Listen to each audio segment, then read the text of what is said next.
ဝရလွတ်မြောက်ပြီးထာဝရအေးချမ်းချမ်းသာခြင်းကိုပိုင်ဆိုင်ရမှာဒုက္ခရောက်မှတရားတွေချုပ်ငြိမ်းမှဒုက္ခကနေလွတ်မြောက်မှာဒုက္ခမရောက်ခြင်းဘူးဆိုတဲ့စိတ်ဆန္ဒရှိုံနဲ့မရ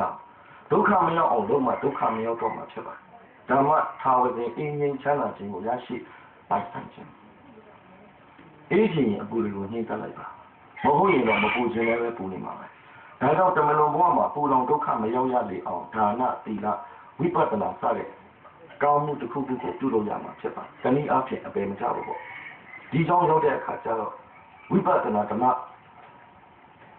ရိတ်တာလို့မြင်တဲ့အခါအယံဝမြောင်းမိတာ။ဘာကြောင့်လဲဆိုတော့တိလရဲ့ဒါနရဲ့သမထရဲ့ဆိုတာသာသနာပမာရရှိတာ။တနည်းအားဖြင့်ကာမတတ္တကဉာဏ်ပေါ့ကောင်းတာလို့ရင်ကောင်းတဲ့နေရာရောက်တယ်။မကောင်းတာလို့ရင်မကောင်းတဲ့နေရာရောက်တယ်။ဒါပေမဲ့ဘုရားရှင်တော်မြတ်ဖျားပွင့်တော်မူတဲ့အခါမှာရခဲ့တော်တရားသစ္စာတရားသစ္စာလူလုံးပြီးကဉာဏ်နဲ့သစ္စာဒါကတန်မြာကိုလုံးရောက်စေတာဒါကြောင့်ဒီကြောင်းလေးရောက်တဲ့အခါကျတော့အရာဝန်တာကတော့ဝိပဿနာကြောင်းဖြစ်နေတာကြောင့်တန်မြာလုံးရောက်ရေးဆိုတဲ့မလန်းကိုရှောင်နေတာပဲဒါကြောင့်ဆရာတော်ဘုရားကိုဖူးမြင်တဲ့အခါမှာလည်းပဲပထမဦးစွာလက်ဥချင်းနေတယ်ဘာကြောင့်လဲဆိုတော့ဆရာတော်ဘုရားရဲ့တိလကိုတမာတိကိုပညာကိုဖြစ်လို့လေတိလတမာတိပညာဆိုတာကမဲ့ကြီးရှိပါပါပဲမဲ့လန်းကိုရှောက်တဲ့လူကတော့နိဗ္ဗာန်ဆိုတာရောက်မှာနိဗ္ဗာန်ရောက်ကြောင်းရှောက်နေတဲ့ပုဂ္ဂိုလ်များအတွက်ကတော့လက်ဥချီပြီးခြေကိုဖူးမြင်တာဒီပြီးတော့နေငါရှိပါတယ်ကျောင်းကြီးနေတဲ့အခါမှာလည်းနေငါရှိပါတယ်ဒါကြောင့်ဝန်တာနေတယ်ဒါကြောင့်တကယ်ပဲတန်တရားလုံးရောက်ခြင်းဆိုတဲ့အရာမှာဝိပဿနာအလုံးမလုံးရင်တော့နိဗ္ဗာန်ဆိုတာရောက်မှာမဟုတ်ဘာကြောင့်လဲဆိုတော့သမုဒိယသစ္စာဒုက္ခသစ္စာမေဃသစ္စာနိရောဓသစ္စာလွယ်လွယ်ပြောရရင်သမုဒိယသစ္စာဆိုတာတဏှာဆိုတာလူချင်းတာမင်းတို့လူချင်းတွေပြီးဒုက္ခရောက်နေကွာလူချင်းจิตတဏှာဆိုတဲ့လောဘကိုတတ်မှတ်တာနဲ့လောဘချုပ်ငြိမ်းခြင်းဆိုတဲ့နိဝါဏနိဆိုတာမရှိတာဝါဏဆိုတာတဏှာနိဝါဏဆိုတာတဏှာချုပ်ငြိမ်းတာတဏှာချုပ်ငြိမ်းမှတော့ဒုက္ခချုပ်ငြိမ်းခြင်းအဲ့ဒါကိုနိဗ္ဗာန်နိဗ္ဗာန်လို့ခေါ်အဲ့ဒီချုပ်ငြိမ်းခြင်းဆိုတဲ့နိဗ္ဗာန်ရောက်ဖို့အတွက်မဲ့လန်ပလန်လေးပါရှိပါလေအဲ့ဒီဘောဆောက်ရင်ဝါတဲ့တန်ရာခြေမဲ့ဒုက္ခဖြစ်ကြောင်းသမုဒိယချုပ်မှာအဲ့ဒါဆိုရင်တော့အကျိုးဆိုတဲ့နိဗ္ဗာန်ပေါ်ပါပဲညောတာသစ္စာဆိုင်ပါပဲဒါကြောင့်ဒီမှာဝိပဿနာတရားလေးလုပ်ဖို့လိုတာပေါ့ဒါပေမဲ့ဒါနသီလဆိုတဲ့နေရာလေးပြန်ပြောမယ်ဆိုရင်တော့ဒါနဟာသီလဟာနတ်ပြည်ကိုပို့တာပေါ့နတ်ပြည်ကိုပို့တာပါအချိန်ကာလအတိုင်းအတာတစ်ခုပြီးရင်တော့ပြန်လည်ပိုက်ရမှာပဲ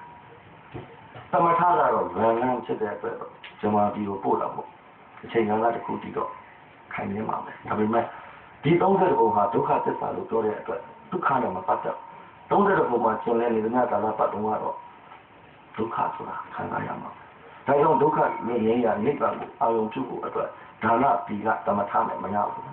ဝိပဿနာအလုံးမရမယ်ဒါကြောင့်ရှိတဲ့တရားလေးပြောမယ်ဆိုဒါနသီလစတဲ့ကုသိုလ်တွေပြုထားတဲ့အပေကလွတ်နိုင်မလားလို့မေးရင်တော့များသောအားဖြင့်မလွတ်နိုင်ဘူးလို့ပဲဖြေရမယ်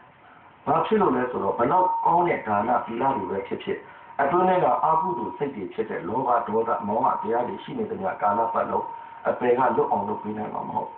ဒါဆိုရင်အပေကလွတ်အောင်ဘယ်လိုသိမလဲဘယ်လိုသိရင်အပေကလွတ်မလဲ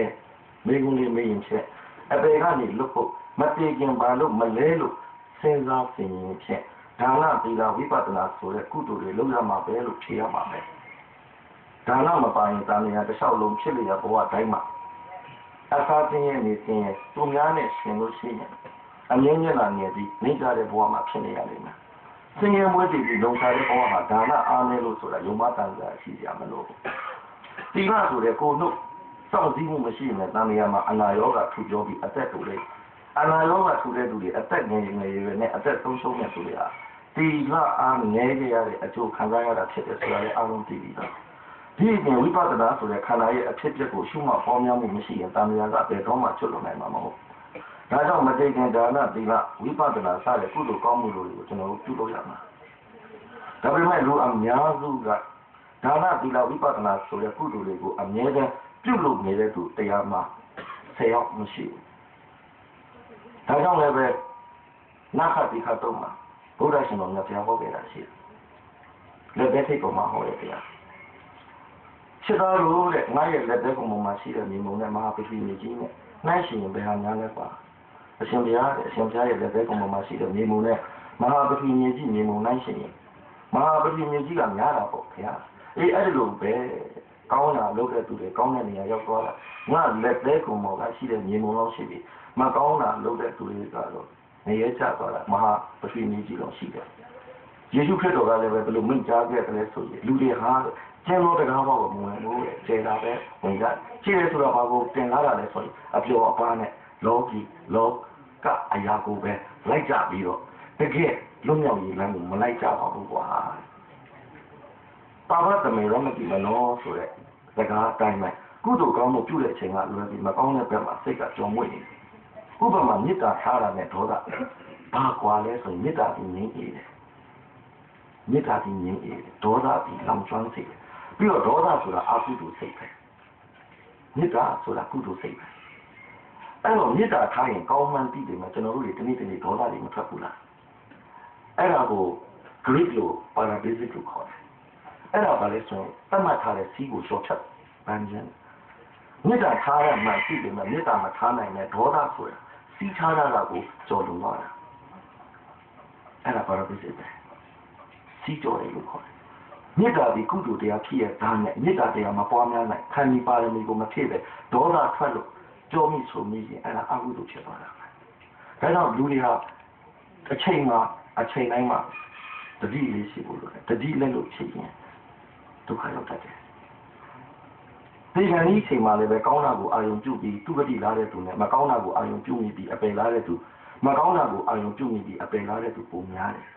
ကောင်းမှုရောမကောင်းမှုရောပြီးပြုလို့မိရတာဖြစ်နေတဲ့သူတွေဒီကနေ့မှာကောင်းတာကိုအာရုံမပြုမိတဲ့မကောင်းတာကိုအာရုံပြုမိတဲ့အခါအာယုံပြုတာမှားတာကြောင့်အပယ်ကျသေကံကြီးမှာအာယုံမှားရင်အပယ်ကျတတ်တယ်ဒါဆိုရင်အာယုံမမှားအောင်ဘာလုပ်ကြံတယ်အာယုံမှအောင်လုပ်လိုက်ပါ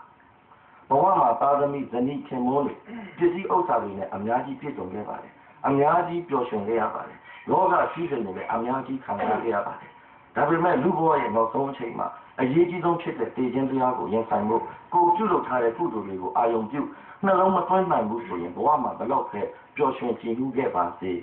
အဲ့ဒီလူကိုကံကောင်းတဲ့လူလို့မဆိုနိုင်ဘူးဘာဖြစ်လို့လဲဆိုတော့ကုသိုလ်ကိုအာယုံမပြုနိုင်တဲ့အတွက်သူဟာနောက်ဆုံးသေကံကြီးမှာပျော်ရွှင်နိုင်မှာမဟုတ်ဘူးတည်တည်ငြိမ်ငြိမ်နဲ့သေဆုံးပြီးသူကတိလာနိုင်မှာမဟုတ်ဘူးဆိုလိုတာကအပေကမလွတ်နိုင်ဘူးဘာဖြစ်လို့လဲဆိုတော့ကုသိုလ်ကိုအာယုံပြုနှလုံးမသွင်းထားတဲ့အတွက်ကြောင့်သေခြင်းတရားနဲ့တကယ်ရင်ဆိုင်တွေ့ကြုံလာတဲ့အခါကျရင်မကောင်းတဲ့အာယုံနမိတ်တွေထင်လာပြီးအပေကျဖို့ပုံပြီးနိစ္စသွားအခုတရားအားထုတ်တာဘာအတွက်လုပ်တာလဲတရားအားထုတ်တာပြောရမယ်ဆိုရင်သိချင်းချင်းမှုအတွက်ဆရာတော်ဖျားလေးမနေ့၄နာရီထားတယ်ဝိဇိဝုနဲ့အားလုံးလှုပ်ဆောင်ပြီးတဲ့အခါမှာတရားဘာကြောင့်အားထုတ်ရတယ်လဲတရားအားထုတ်တယ်ဆိုတာဘာလဲတရားအားထုတ်တယ်ဆိုတာသိချင်းချင်းအောင်လုပ်တာပဲသိချင်းချင်းအောင်လုပ်တရားလာတယ်ဆိုတာဘာလဲသိချင်းချင်းမှုအတွက်ဖျားရဲ့အာမှားခဲ့တယ်အဲ့ဒီမှားတဲ့စကားနဲ့ကိုယ်ရုပ်ကိုယ်နာကပြတဲ့ဖြစ်ပျက်တရားကိုကြိုက်အောင်လုပ်ပြီးမှစိတ်ဉာဏ်နှလုံးသွင်းမှုနားယူတာပဲ။ဘာဖြစ်လို့နာရလဲတန်တရားလွတ်ဖို့နာတာပဲ။ဘာကြောင့်တရားအားထုတ်တာလဲတန်တရားလွတ်ဖို့အားထုတ်ရတာပဲ။ဒါကြောင့်တန်တရားလွတ်ဖို့အရေးကြီးပါတယ်။တန်တရားလွတ်ဖို့အာရုံမှန်ဖို့အရေးကြီးတယ်။ကုသိုလ်ကောင်းမှုတွေပြုလုပ်ထားပါလေနဲ့ဘာကြောင့်အပေကနေမလွတ်နိုင်တာလဲဆိုရင်သေကံကြီးကိုလုပ်ထားတဲ့ကုသိုလ်တရားတွေကိုနှလုံးမှန်အောင်မသွင်းနိုင်လို့ပဲ။ပုရုဇဉ်လူသားတွေဘဝတစ်လျှောက်လုံးမှာကုသိုလ်ရောအကုသိုလ်ပါရောထွေးပြီးပြုလုပ်ခဲ့ကြပေမဲ့များသောအားဖြင့်သေကံကြီးအချိန်မှာတော့အာဟုတုကိုပဲအာယုံတုနှလုံးသွင်းမိကြပြီးကုသိုလ်ကိုအာယုံမသွင်းနိုင်ကြဘူးဗုဒ္ဓတရားအရင်ကောင်းတယ်ကျွန်တော်ဗုဒ္ဓဘုရားကိုကြည်ညိုတယ်ဗုဒ္ဓဘုရားကိုလေးစားတယ်ဗုဒ္ဓဘုရားကိုမြတ်နိုးတယ်ဗုဒ္ဓတရားကိုတန်ဖိုးထား